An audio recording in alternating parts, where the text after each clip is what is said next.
I've got so many things to show you as you're getting started with Desmos, including some features that a lot of people don't know about, but I'm going to start you at the very beginning. So here we are at desmos.com. There are lots of different tools within Desmos, but we're going to be using the graphing calculator today, and you can get there by either hitting this button or this button. I'm just going to hit the second button since I am here. So once we're in Desmos, I can start to do some calculations by typing them into the cells on the left-hand side.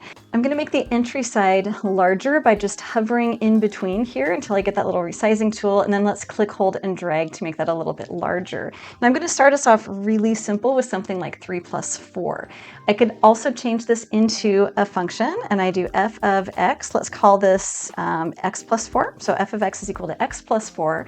Now that I've got that defined, I can grab an empty cell underneath that and ask it for f of 3. And you can see that I get the same answer over here on the right of 7. That matches our first 7.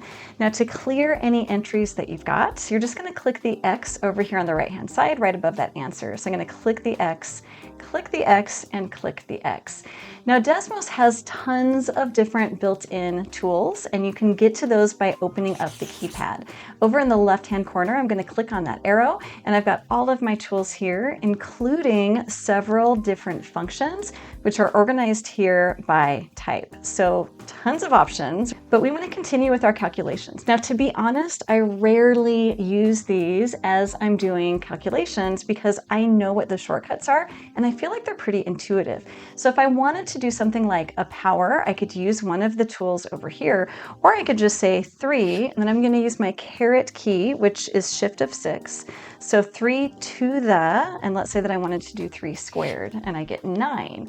If I wanted to do a square root, again, I still have it in the tools here, but I could just type SQRT, and then that changes to the square root symbol, and then 9. Absolute value is another one down there, and I can just do ABS, and then I can do the absolute value of something like -3, and then I get its absolute value. Let me close our tools here, and I want to talk a little bit about complex numbers. Desmos, and this is a newer feature, also does complex numbers. But in the mode that I'm in right now, if I were to do the square root of -4, so let's do SQRT, and I'm going to type in -4, it just says undefined because I'm not in complex mode. I'm going to go over to the right-hand side, and I'm going to click on this graph settings, this little wrench. And as I click that, towards the bottom, I've got complex mode, and you can see that it's turned off. If I turn it to on, it says, try writing I squared or the square root of -4. Take a look at what happened to our answer. I'm going to click here so you can see that it's also graphed for me the point. So my y-axis has become the imaginary axis, and the x-axis has become the real axis. Okay, so now that I've got it in complex mode, I can do things like I squared. So I to the second power, that would be the square root of -1 squared, and per the definition, it would be -1, and that's exactly what we get here. I can even do something like 2 plus 3i, and then times 4i, and it will do that calculation for us as well. Let's leave complex mode and do some graphing. So I'm going to start with the parabola, and I'm going to do y is equal to x squared using that caret key, shift 6 squared. And then I'm going to arrow over so that I'm not in that power anymore. So arrowing over, and then let's do -4. So I've got my parabola over here. I can change the view in lots of different ways. Let's go ahead and make our entry side a little bit smaller. I'm just going to hover until I get that resizing tool, click, drag, until I get the size that I want. Okay, so I can zoom in, I can zoom out. I also happen to have a roller on my keypad, so I can do that like this. If you happen to have a touchpad, you could use 2 fingers to pinch in and pinch out. You can also change your settings here using the wrench. So clicking on that wrench, you'll see that we've got lots and lots of different options. This capital A here is great. It used to be called projector mode. I don't know if it still is. It's great for me as a teacher when I'm projecting something up on the screen. It's just a little easier to read. Let's go ahead and turn this off. Reverse contrast is a dark mode. And then you've got your grid options. Now I leave a lot of my grid options as is, but you might want to change your viewing window. Right now under x-axis, my viewing window goes from -10 to 10.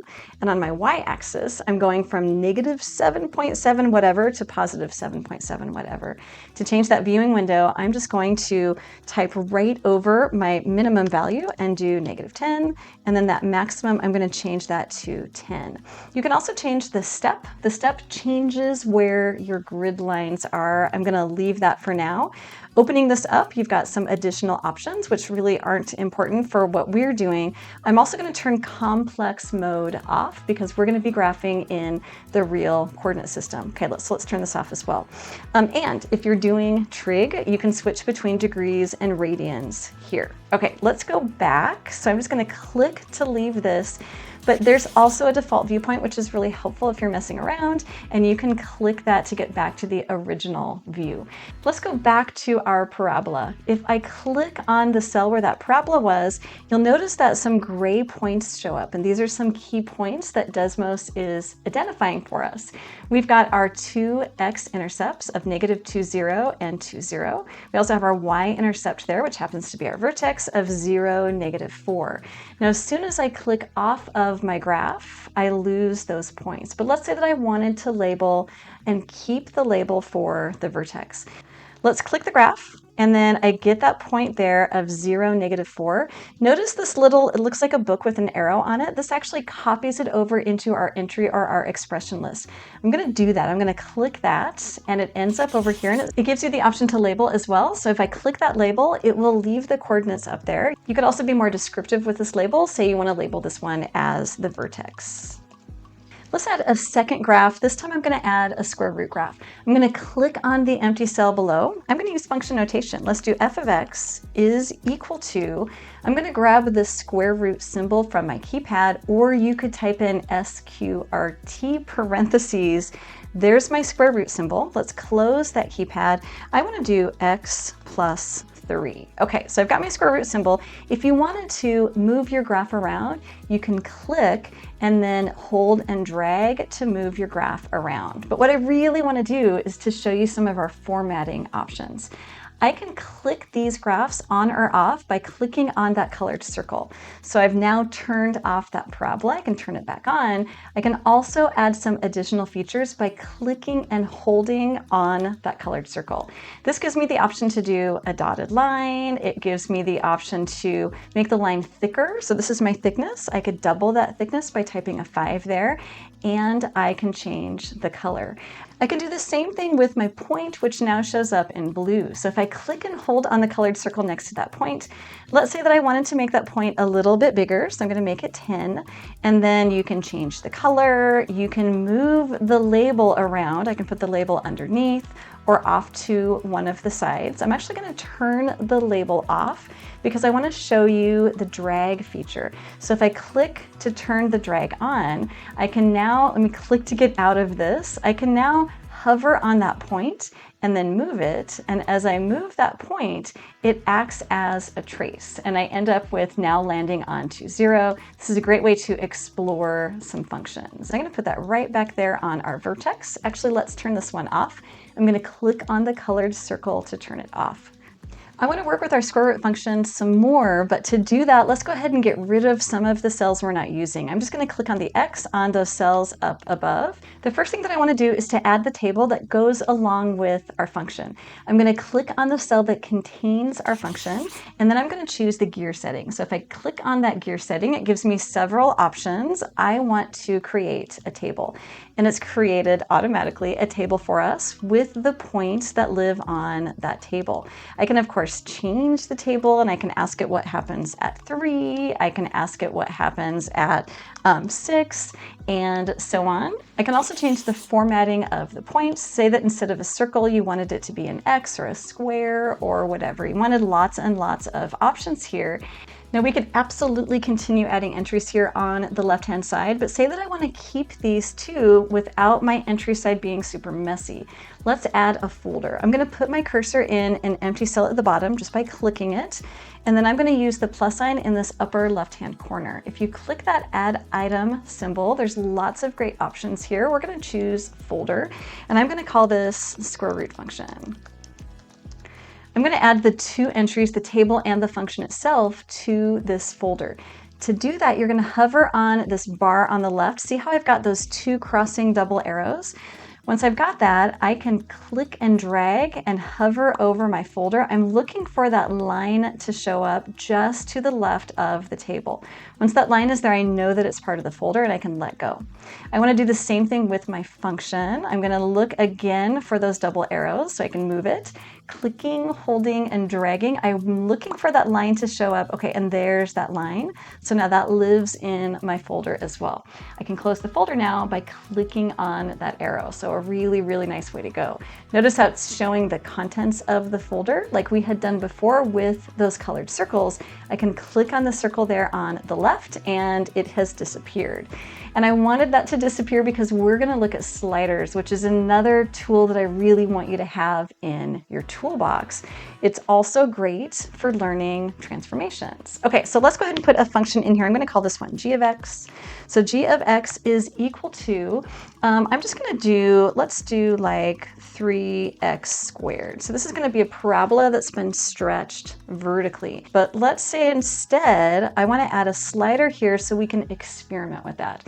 I'm going to change this. You can change it into any letter. I'm going to change it into an A. And then it says, do you want to add a slider? And I'm going to say, yes, please.